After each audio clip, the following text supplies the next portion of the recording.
Hello all of you beautiful people, Jules here for WhatCulture.com, and cut, that's a wrap. That was a fantastic performance there, my friend. Can you just do it as the character you've been written as, though? Because you were clearly doing the Joker, or the Riddler, or somebody else. I don't know who you're doing, but you're not doing who I've written you as. Actors. With this in mind, I'm Jules, this is WhatCulture.com, and these are 10 actors who thought they were playing other comic book movie villains. Number 10, Peter Sarsgaard, Green Lantern. Now, the big-headed Hector Hammond is meant to be a silent, power-hungry telepath. Spurned by Colin Farrell and promptly given amazing abilities, Hammond decides that he wants the Green Lantern's power. He can barely move, but the hatred that drives him still makes him absolutely terrifying. But unfortunately, what we got in the film was get a character that resembled somebody else already in the film. Though she had yet to transform into a villainess, it was Colin Farrell's alter ego, Star Sapphire, that he better embodied, as his performance shared very similar motivations and influences to her character. Sarsgaard's Hammond is presented as a weird guy who is simply made evil by the fear energy, much like Carol was corrupted by the Star Sapphire. Despite his connection to Carol, he became much more obsessed with Hal Jordan and, like Star Sapphire, uses his new powers to strike at him. Beyond that, though, there's not much more driving either character. They're simply made crazy by cosmic energy. In essence, thanks to Sarsgaard's creepy performance, Hammond went from a silent, manipulative genius in the comics to something more closely resembling Hal Jordan's vengeful ex-lover in the film. Number 9, Guy Pearce, Iron Man 3.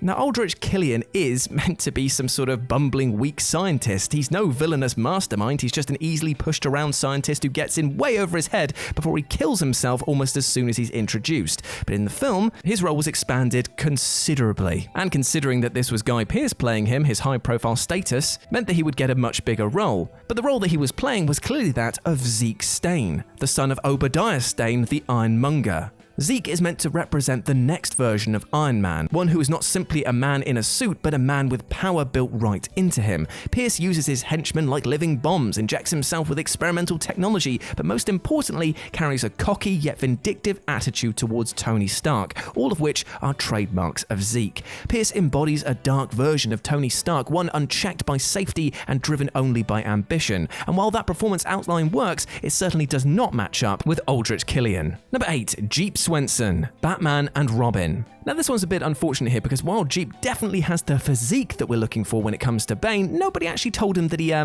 kind of needs to be smart. Bane's a mastermind. Being famous for breaking Batman's back, many forget that he also orchestrated a months-long onslaught on Gotham City from the shadows, weakened Batman beyond all measure, and then broke into the Batcave, whose location he had deduced. But because of the fact that he was just muscle and yelling and not really much else, he actually came to represent another Batman villain, Solomon Grundy. The Walking Brute is basically the exact character that Swenson played, a walking Goliath who destroys things without much of a mind of his own.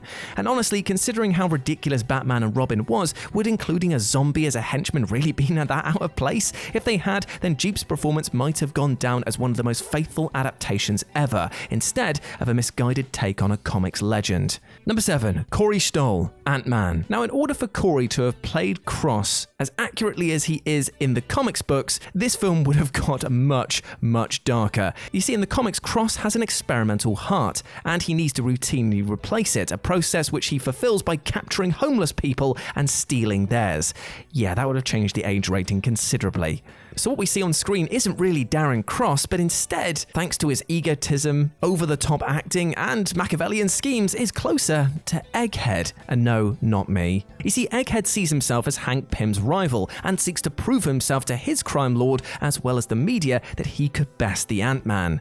He would do anything to achieve his goals, and his fierce passion to discredit Pym and prove himself worthy sounds exactly like the MCU's Darren Cross. That arrogance and ambition which defined him in the film are the same driving forces that are present in Egghead, but not so much in the comic book version of Cross. You know what, Egghead might have even worked better in the part, perhaps explaining why this take on Cross felt so distant from the source material. And frankly, let's face it, the actor looks more like Egghead than Cross, making the comparison even harder to dismiss.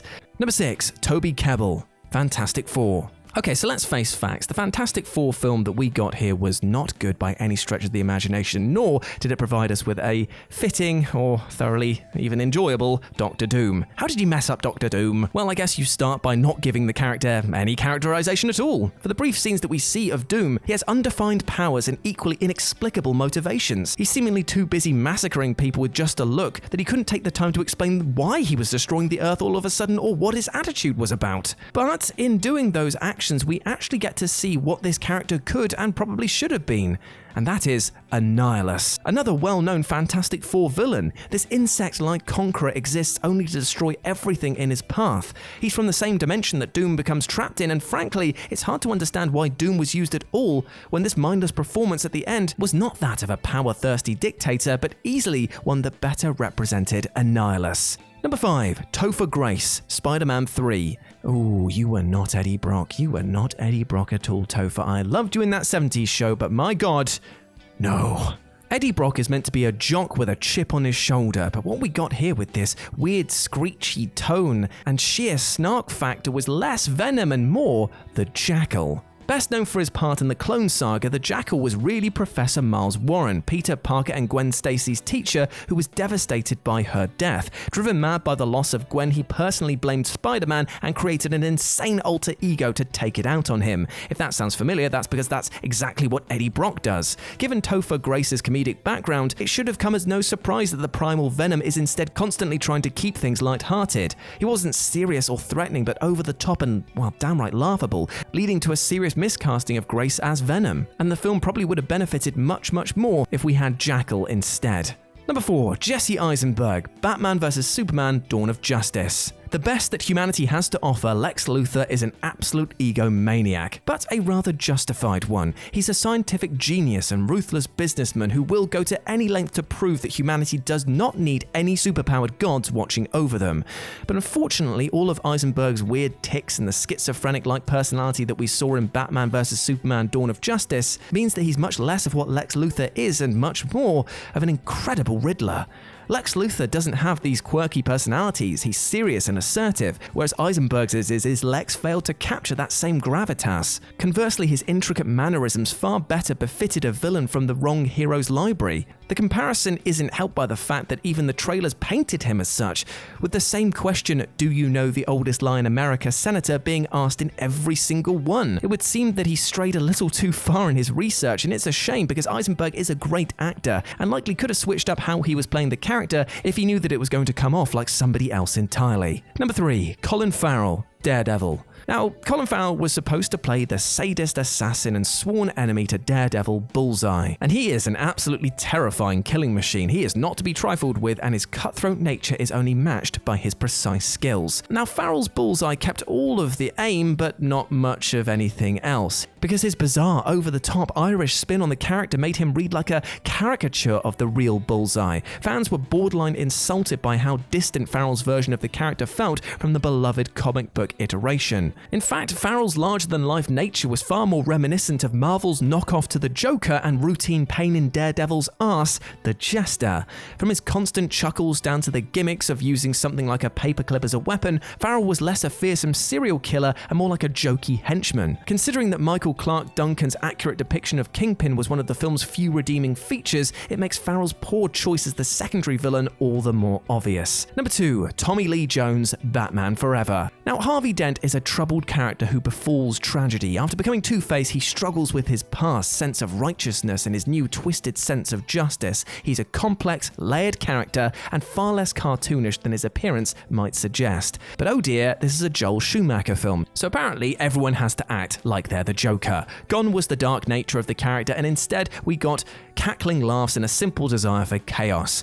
Two-Face isn't supposed to be a prankster who showboats, that's the Joker's deal, but that's exactly how Jones handled him. He's sadistic, quick to violence, and lacks the subtleties that Two-Face ought to have. Now, there's definitely a lot of problems with Batman Forever's script, but it's still apparent that Jones should have toned down his performance and gone for a more nuanced, faithful take on the character, instead of trying to recreate what Jack Nicholson had just accomplished. And number 1, Rhys Ifans, The Amazing Spider-Man. Now, Dr. Kirk Connors is a brilliant researcher who wants to help himself and find a global solution to fixing lost limbs. When he experiments on himself, he becomes the Lizard, but Connors still fights for good and tries to suppress the beast, very much like a Jekyll and Hyde scenario. Now, while the origin of this character was the same in Amazing Spider-Man, Connors' quick decision to embrace his dark side bears far more resemblance to Spider-Man's most well-known villain, the Green Goblin. The key flaw in Evans' performance was that he made Connors seem evil instead of just the Lizard being evil. Now, it could be argued that the formula he took was adversely affecting him, but regardless of the cause, the ruthless, vindictive Connors was much more like Norman Osborn than the benevolent scientist that he is in the comics.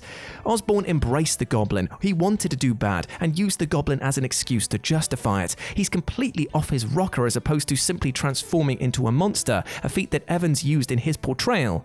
The Lizard is a great villain in the comics, but apparently Evans was already much more of a fan of a well-known character that we had already seen before. And there we go, my friends. Those were 10 actors who thought they were playing other comic book villains. I hope that you enjoyed that, and please let me know what you thought about it down in the comments section below. If you want to follow me over on social medias, you can do so by going to Twitter and typing in @RetroJ with a 0, or you can type in @LALDTweet for more Live and Let's Dice updates about our board game stuff and all of our live streams as well. As always, I've been Jules. You have been awesome. Take care of yourself, both mentally and physically, my friends. Treat yourself with love and respect because you goddamn well deserve it, okay? You are not the villain here. You are the bloody hero. Now go out there and absolutely smash it, my friend.